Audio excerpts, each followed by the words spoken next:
y lo vamos a ya mismo invitar al interactivo. Alejandro, ¿cómo estás? Buenos días, Gabriel Andar te saluda junto a Luis Vidal. Buenos días, Gabriel, Luis, un gusto saludarlos a ustedes y a toda la audiencia.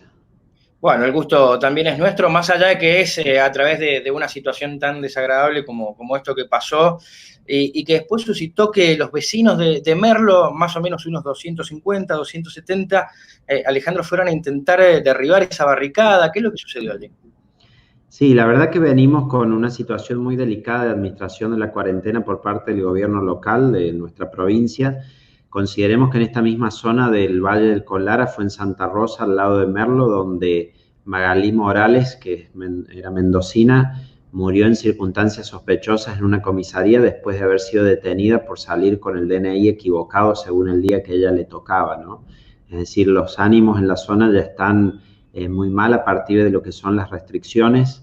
La administración esa de la cuarentena que comenzó con el tema del DNI par o impar, llevó a un hecho tan trágico como ese. Tuvimos un segundo caso de ahorcamiento en comisaría en Villa Mercedes de un joven de 16 años.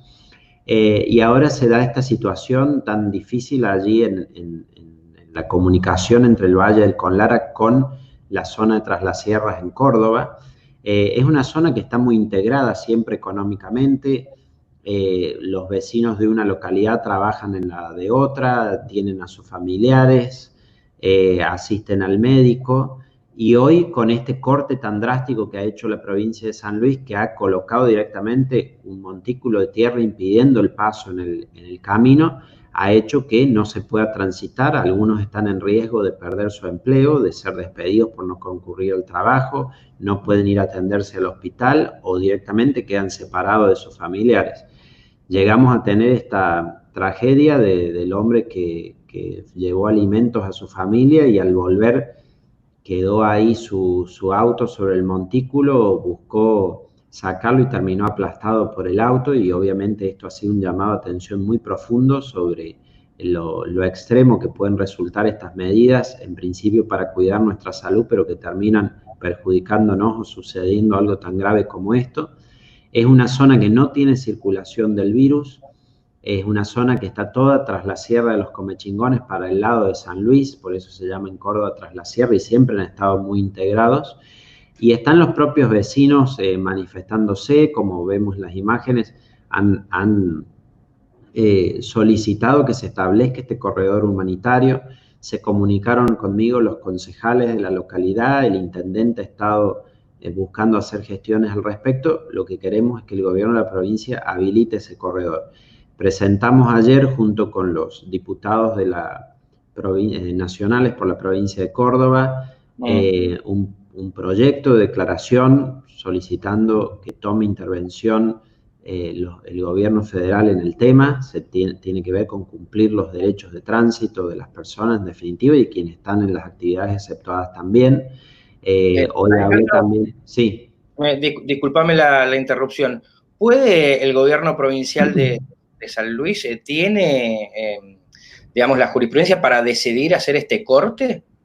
No, ese es el punto, que el gobierno está violando directamente normativa nacional, y ya lo ha hecho con varios casos. Fíjate que, por ejemplo, los productores agropecuarios son una de las actividades exceptuadas, y sin embargo hoy no pueden ingresar a sus campos ni llevar la maquinaria para trabajar, y con eso paralizan una actividad clave de la economía, aún teniendo el permiso nacional. Muchos productores son de Córdoba o viven en Córdoba y tienen sus campos en San Luis, no pueden pasar.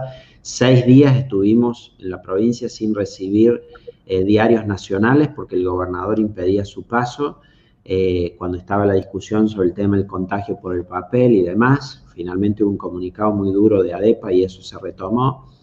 Hay sanluiseños que han quedado varados en otras provincias al comienzo de la cuarentena porque los encontró aquel jueves cuando se dictó a la noche fuera de su hogar, y a pesar de que hay una resolución del Ministerio de Interior y Transporte estableciendo el derecho a regresar a sus hogares, la provincia no se los permite, exige que tramiten un permiso aparte que muchas veces se deniega, y no que vuelvan a su hogar, sino que vayan a cumplir una cuarentena de 14 días en un establecimiento provincial o en un hotel asignado por la provincia que se debe pagar. Entonces hay muchas medidas que el gobierno está tomando cuando hace un bloqueo directamente de una ruta nacional, como hace con la ruta 7 entre Mendoza y San Luis, si uno llega al Arco Desaguadero, está bloqueado por la Policía Provincial del Tránsito, ahí claramente está excediendo las facultades que el gobierno provincial tiene, y por eso nosotros hemos pedido que el gobierno federal tome cartas en el asunto, porque el gobierno nacional no solo debe cumplir los derechos por sí, sino que también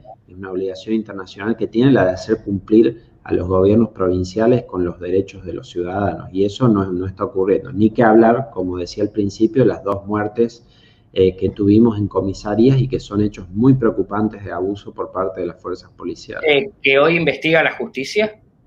Sí, se abrió una causa en el juzgado allí que está en Santa Rosa del Conlar, al lado de Merlo. Claramente se cuestionó el sumario policial que indica como que fue un suicidio y que se ahorcó a la persona con un cordón. Casualmente está de moda ahora el suicidio por los cordones en las comisarías, porque no es solo un caso. Entonces, eso indica claramente que hay que esclarecer e investigar. La causa está abierta, pero por supuesto, si se tomara un interés desde la Secretaría de Derechos Humanos de la Nación sobre esto, creo que avanzaría más. Ha habido una preocupación nacional muy fuerte, los medios lo están publicando. Ayer hubo un artículo muy bueno del presidente de la UCR a nivel nacional, exgobernador de Mendoza, Alfredo Cornejo, sobre este tema de los casos en San Luis y de uno que ocurrió en Tucumán también. Creemos que es algo en que nos tenemos que involucrar todos, porque se trata de la violación de derechos de nuestros ciudadanos con razón de la emergencia, pero que ciertamente no están justificados por ella. Claro, Alejandro, no quiero demorarte mucho más, ya ha sido bastante claro, pero tengo entendido que cuando sucedieron las primeras tandas de aquellos varados dentro del país que retomaban, que podían volver con los permisos especiales, por supuesto, donde mayor cantidad de problemas tuvieron fue precisamente en la provincia de San Luis. ¿Vos estás al tanto de esto? ¿Esto Sí, sucedió? claro, sí, efectivamente es así. Lo que ocurre es que no se les permitió, porque cuando se hizo esa resolución del Ministerio de Interior y de Transporte, se les dio 4 días a los varados para poder regresar. 4 días se tramitaron los permisos. Hubo muchos sanluiseños o habitantes de la provincia de San Luis que obtuvieron el permiso nacional, pero la provincia no los dejaba entrar. Llegamos a tener casos críticos de gente llegando por allí al paso en Justo Arac, que es límite con Córdoba, y que los dejaron en la ruta y no los dejaban pasar ni los dejaban ingresar al baño. Entonces, por una medida que uno toma supuestamente para proteger la salud, estaba al final desprotegiendo a todos. Hoy mismo a la mañana hablaba con una persona que su padre murió y nunca pudo llegar a acompañarlo mientras estaba enfermo porque nunca le autorizaron a ingresar, y así hay muchísimos casos de varados sanluiseños o argentinos varados en otras provincias que no han podido ingresar en el territorio de la provincia de San Luis a causa de estas medidas extremas dictadas por el gobernador Alberto Rodríguez.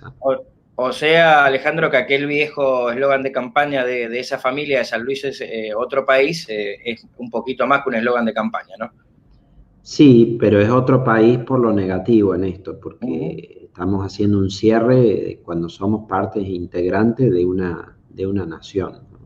Y el gobernador, por supuesto, lo justifica diciendo que a partir de eso no hay casos, pero lo cierto es que en muchas provincias hace muchas semanas que no hay casos, en la gran parte del país no hay casos hace muchas semanas, y no tienen este tipo de medidas tan draconianas que impiden a los ciudadanos poder trabajar, poder visitar a sus familiares y que derivan en muertes, que es precisamente lo que uno quería evitar.